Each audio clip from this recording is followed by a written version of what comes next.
تو گناہ کی سزا تین طریقے سے ملتی ہے. پہلا طریقہ اس کو نکیر کہتے ہیں. جہاں گناہ کیا کوئی نہ کوئی مسئلہ بن گیا. چنانچہ کتنے دوست آ کے خود بتاتے ہیں، کہتے ہیں حضرت ہم اس فیز میں سے خود گزرے، جہاں کہیں کوئی ہم نے الٹا کام کیا 24 گھنٹے کے اندر ہمیں کوئی خبر مل جاتی، ہمارا بھی کام الٹا ہو جاتا. اس کو نکیر کہتے ہیں. فضیل بن عیاض رحمۃ اللہ علیہ فرماتے ہیں کہ میں نے جب بھی اللہ تعالی کی نافرمانی کی، میں نے جب بھی اللہ تعالی کی نافرمانی کی، میں نے اس نافرمانی کا اثر اپنی بیوی میں، اپنی اولاد میں، اپنے خادموں میں یا اپنے سواری کے جانور میں کہیں نہ کہیں ضرور دیکھا. میں نے اللہ کی نافرمانی کی، میرے جتنے ماتحت تھے اس میں سے کسی نہ کسی نے میری نافرمانی کی. تو ہم غور کریں، اگر آج بیوی ہماری بات نہیں سنتی تو کہیں اللہ تعالیٰ کی نافرمانی کا یہ نقد سزا تو نہیں ہے. آج اولاد جو نافرمان بن گئی، کہیں اللہ تعالیٰ کی نافرمانی کی نقد سزا تو نہیں ہے. کام کرنے والے کاروبار میں جو دھوکے دے جاتے ہیں، کہیں یہ نقد سزا تو نہیں ہے. تو اس کو نکیر کہتے ہیں کہ گناہ کیا اور اس گناہ کی فوراً سزا ملی. غلطی کی، تھپڑ لگ گیا تو پھر سنبھل گیا کہ اچھا اب نہیں کرنا. یہ اللہ تعالیٰ کی رحمت ہوتی ہے. غلطی پر جب ماں تھپڑ لگا دیتی ہے نا تو ماں کی شفقت ہوتی ہے، سمجھانا ہوتا ہے خبردار آئندہ نہ کرنا. تو جب اس طرح ہونا نکیر والا معاملہ، تو اس کا مطلب کہ اللہ تعالیٰ اس بندے کو الٹا کام نہیں کرنا دینا چاہتے، اس کو سیدھا رکھنا چاہتے ہیں. تو اللہ تعالیٰ کی نظر عنایت ہوتی ہے. تو ایسا کوئی واقعہ پیش آ کے تو پھر اس بندے کو اللہ تعالیٰ اپنی طرف متوجہ کر لیتے ہیں. یہ جو اس قسم کی مشکلات آتی ہیں نا، یہ کئی مرتبہ اس لیے آتی ہیں کہ بندے کی آنکھیں کھل جائیں. ایک اصول یاد رکھیں، خوشیاں سلاتی ہیں اور غم جگاتے ہیں. خوشیاں سلاتی ہیں اور غم جگاتے ہیں. جب غم آتے ہیں نا تو پھر بندے کو خدا یاد آتا ہے. جو پہلے فرض نماز بھی نہیں پڑھتا تھا، اب وہ فرض پڑھنے کے بعد اشراق بھی پڑھ رہا ہے، اوابین بھی پڑھ رہا ہے. جس کو ایک صفحہ قرآن مجید کا تلاوت کی توفیق نہیں تھی، وہ آج بیٹھا ہوا سورہ یاسین بھی پڑھ رہا ہے، سورہ ملک بھی پڑھ رہا ہے، تغابن بھی پڑھ رہا ہے. لگتا ہے پورا قرآن پڑھ کے اٹھے گا. پوچھیں کیا بنا؟ یار ایک پریشانی ہے، بس دعا کرو اللہ دور کر دے. تو پریشانی کئی مرتبہ بندے کی یاد دہانی کا سبب بن جاتی ہے. وہ پھر اللہ کے گھر آتا ہے، ریئلائز کرتا ہے، معافیاں مانگتا ہے، اللہ تعالیٰ اس پریشانی کو دور فرما دیتے ہیں. تو یہ بھی رحمت بن جاتی ہے. ایک اور صورت ہے پریشانی کی، اس کو کہتے ہیں تاخیر. تاخیر کا مطلب ہوتا ہے ڈیلے کر دینا. یہ پہلے سے بڑی سزا. وہ جو نقد تھپڑ لگتا تھا نا، یہ اس سے بڑی سزا. کہ اللہ تعالیٰ اس کو فوراً تھپڑ نہیں لگاتے، موقع دے دیتے ہیں، ڈھیل دے دیتے ہیں. اچھا تم کرتے ہو، کرتے پھرو، ہم بھی تمہارا بندوبست کریں گے. تو اللہ تعالیٰ اس کو موقع دیتے ہیں، پھر وہ بندہ زیادہ برائیوں میں دب جاتا ہے، گھس جاتا ہے. جب زیادہ برائیوں میں دھنس جاتا ہے پھر اللہ تعالیٰ کی اچانک پکڑ آ جاتی ہے، اور یہ پہلے سے بڑی سزا، بہت بڑی سزا. چنانچہ ایک عورت کا واقعہ، ان پڑھ تھی مگر زبان کی ذرا تیز بھی تھی. اللہ نے اسے بیٹا دیا. ایک دن کسی کام میں مشغول تھی اور وہ بیٹا پیچھے پیچھے پیچھے پیچھے. کچھ بچوں کو نا گودوں کا چسکا ہوتا ہے، ہر وقت کی گود میں رہتے ہیں. یہ چاہتی تھی میں کام سمیٹوں اور بچہ چاہتا تھا کہ مجھے یہ گود میں لے لے.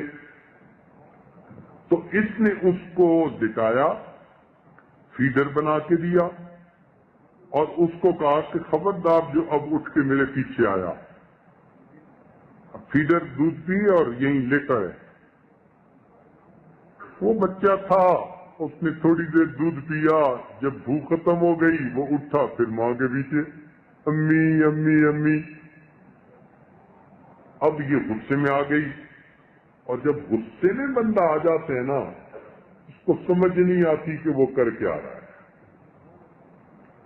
غصے میں آ کے کہنے لگی پھر اٹھ کے میرے پیچھے آ گیا، اور پھر اس کے بعد اس کو بددعا دے دی. بددعا کیا دی؟ کہنے لگی تو سویا سو ہی جاتا تو اچھا تھا، تو سویا سو ہی جاتا تو اچھا تھا. اللہ تعالیٰ نے بددعا قبول کر لی، مگر بچے کو اس وقت موت نہیں آئی. وہ بچہ بڑا ہوا، بڑا خوبصورت، بڑی میگنیٹک پرسنالٹی اس کی، بڑا آئی کیو لیول اچھا اس کا. سکول میں فرسٹ آتا رہا، کالج میں فرسٹ آتا رہا، پھر بزنس مین بن گیا. اس کا بزنس ایسے چمکا اور وہ اتنے اچھے اخلاق والا بچہ کہ محلے کے لوگ جب اسے دیکھتے تو تمنا کرتے کہ اللہ ہماری اولاد کو بھی ایسا بنا دے. گھر میں مائیں اپنے بچوں کو مثال دیتی کہ بچوں تم بھی اس جیسا بننا. بڑا بوم کرنے لگا اس کا بزنس. خیر جب خوب بہاریں آ گئیں اب ماں نے اس کی شادی کے لیے تیاری کی. ایک حور پری لڑکی ڈھونڈی اس نے کہیں سے، شادی کی ڈیٹ طے ہو گئی. جب شادی میں 3 دن تھے تو یہ نوجوان گھر کا کچھ کام کروا رہا تھا. اچانک جو کسی جگہ سے اس کا پاؤں پھسلا، یہ گردن کے بل گرا اور وہیں اس کی موت آ گئی. اب ماں اتنا روئی کہ میرے اتنے جوان بیٹے کو موت آئی کہ ذہنی توازن کھو بیٹھی. پاگل بن کے چلتی تھی گلیوں میں. چھوٹے ہوتے ہوئے ہم اسے دیکھا کرتے تھے تو ہمیں ہمارے بڑوں نے یہ بات بتائی کہ بعد میں محلے میں کوئی بڑا نیک بندہ تھا، اس کو ایک خواب کے ذریعے سے بتایا گیا کہ یہ جو اس عورت کے ساتھ معاملہ ہوا یہ اسی کی بددعا کو ہم نے قبول کیا تھا. اس نے بچپن میں بددعا کی تھی، ہم نے بددعا تو قبول کر لی مگر پھل کو پکنے دیا. جب پھل پک کے تیار ہو گیا اب ہم نے پھل کو کاٹا. تجھے پتا چلے تو نے کس نعمت کی ناقدری کی.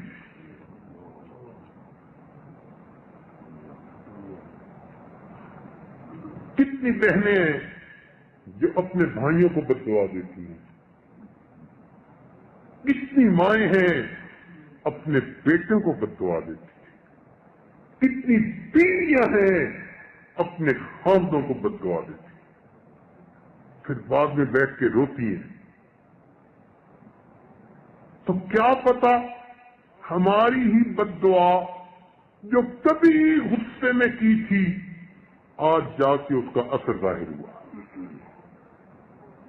تو اس کو پہلے سے بڑی سزا ہوتی ہے، اس کو کہتے ہیں تاخیر۔ اللہ تعالیٰ تاخیر کر دیتا ہے، ڈیلے کر دیتے ہیں۔ قرآن مجید میں اللہ تعالیٰ فرماتے ہیں فَلَمَّا نَسُوا مَا ذُكِّرُوا بِهِ فَتَحْنَا عَلَيْهِمْ أَبْوَابَ كُلِّ شَيْءٍ، کہ جب وہ لوگ بھول گئے جو ان کو نصیحت کی گئی تو ہم نے ان پر ہر چیز کے دروازوں کو کھول دیا۔ خوب عیش کریں جو چاہتے ہیں، حتیٰ اذا فرحوا بما اوتوا، حتیٰ کہ جب وہ بڑے خوش ہو گئے جو ان کو ملا تھا اور خوب موج میلہ کرنے لگے، اللہ تعالیٰ فرماتے ہیں اخذناہم بغتۃ، ہم نے اچانک ان کو اپنی پکڑ میں لے لیا۔ یہ بہت خطرناک سزا ہوتی ہے۔ اس لیے میرے دوستو، جب انسان گناہوں بھری زندگی گزار رہا ہو اور اللہ تعالیٰ کی نعمتوں کی بارش بھی اپنے اوپر دیکھ رہا ہو تو یہ بڑا ڈرنے کا مقام ہوتا ہے، یہ بڑا ڈرنے کا مقام ہوتا ہے۔ او اللہ، میں گناہوں پہ گناہ کر رہا ہوں، آپ نعمتیں بھیج رہے ہیں، کہیں مجھ کو پھنسایا تو نہیں جا رہا، ٹریپ میں تو نہیں لا رہے۔ اس کو تاخیر کہتے ہیں۔ اور ایک اس سے بھی بڑی سزا، اس کو کہتے ہیں اللہ رب العزت کی خفیہ تدبیر۔ اللہ تعالی کی خفیہ تدبیر کہ اللہ تعالیٰ ایسی طرح سے بندے کو سزا دیتے ہیں کہ بندے کو پتہ بھی نہیں چلتا کہ یہ سزا ہے، ایسی طرح سے سزا دیتے ہیں۔ مثال کے طور پر جوانی میں بدماشیاں کی اور اللہ تعالیٰ نے بڑھاپے میں بیوی کو نافرمان بنا دیا۔ جب اولاد جوان ہو اور ماں کا ساتھ دے رہی ہو اور اس وقت بیوی اپنے خاوند کی نافرمان ہو جائے تو جتنا بڑھاپا اس بندے کا خراب ہوتا ہے وہ اپنی کیفیت کسی کو بتا بھی نہیں سکتا۔ تو کرتوت جوانی کے، سزا ملی بڑھاپے۔ اب دل کا دکھ کس کو کہے؟ اس کو کہتے ہیں اللہ تعالی کی خفیہ تدبیر۔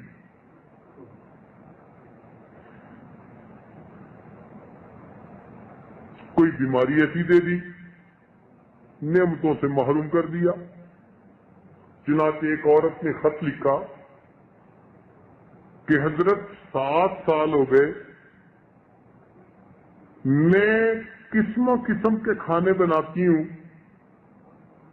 اور گھر میں آئے ہوئے مہمانوں کے لیے دسترخوان پہ لگاتی ہوں، لیکن خود السر کی مریضہ ہوں۔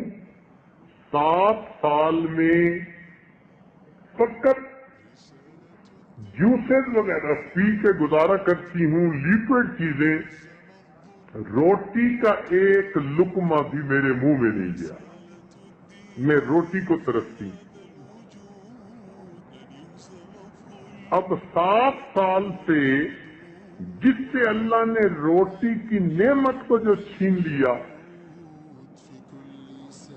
اس کو احساس بھی نہیں کہ یہ میرے گناہ کی سزا تھی جو مجھے مل رہی۔